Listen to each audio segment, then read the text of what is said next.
Hello traders, Gary Wagner here, just about 10:15 in Honolulu, 4:15 in New York.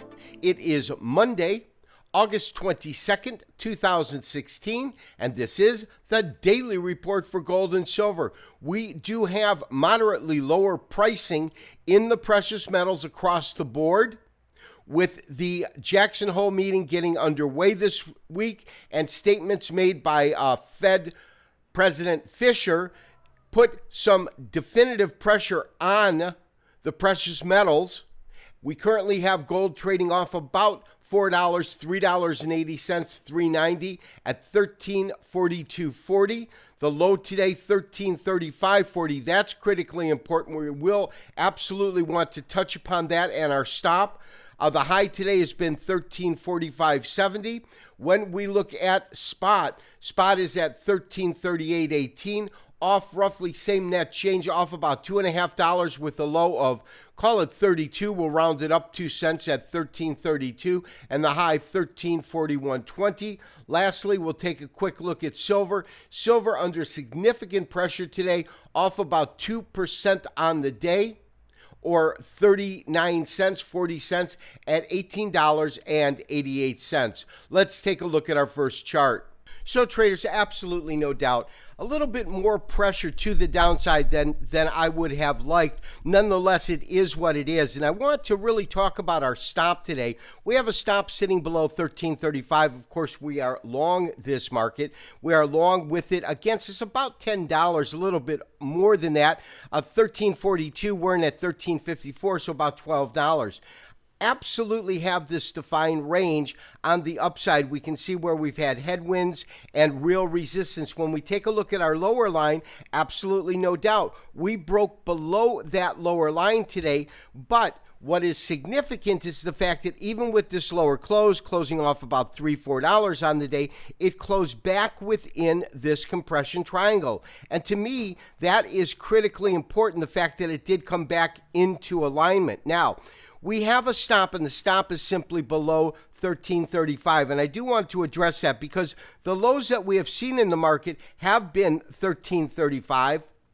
I'm going to line this up as quick as close as I can, I should say. And of course, we entered this trade right back here when we had this three-river morning star coming in like this. Then we had confirmation, or our confirming candle, the following day. This is actually where we got into the trade. As you can see, we're not that far off from where we got in, considering this close right up here and our current print right down here. That's that $10, $12 difference.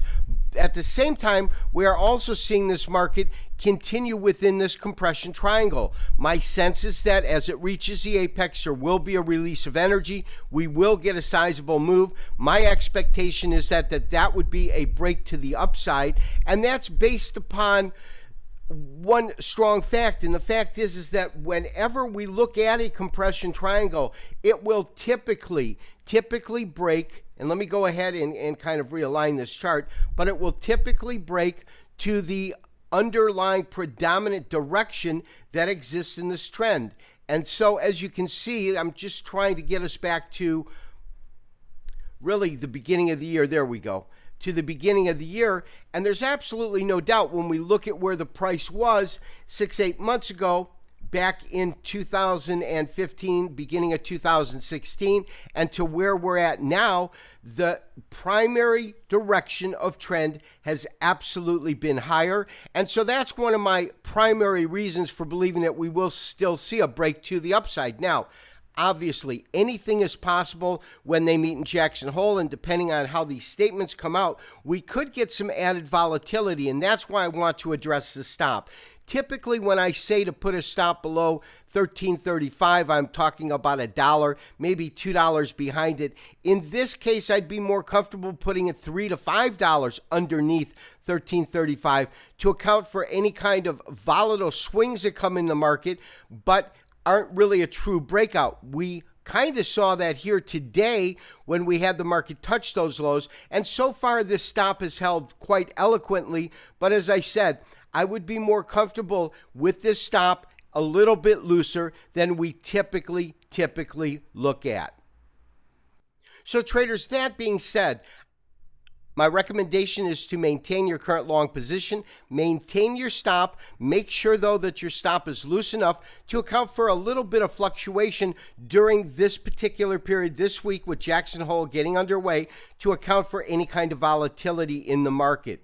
Silver, very interesting move under tremendous pressure today. This being a weekly chart that we're looking at. As I said, now it's off about 1.94%, 1890, but nonetheless a lot of pressure. And the key to this market, as we have talked about in the past, was the fact that, again, this is a weekly chart. So we had a defined period of time, almost a month and a half, in which we had an absolute ceiling at about just below $21 per ounce, headwinds here, but we also had a pretty realistic floor, that floor sitting just under 1950. Well, this week we've definitively broken through that floor and absolutely see silver under some strong pressure. The next real level of support in silver doesn't come in till about 1850, which is 40 cents from where we're at currently. This has been Gary Wagner, wishing you as always good trading. We'll talk to you tomorrow for another daily update and review. Bye-bye.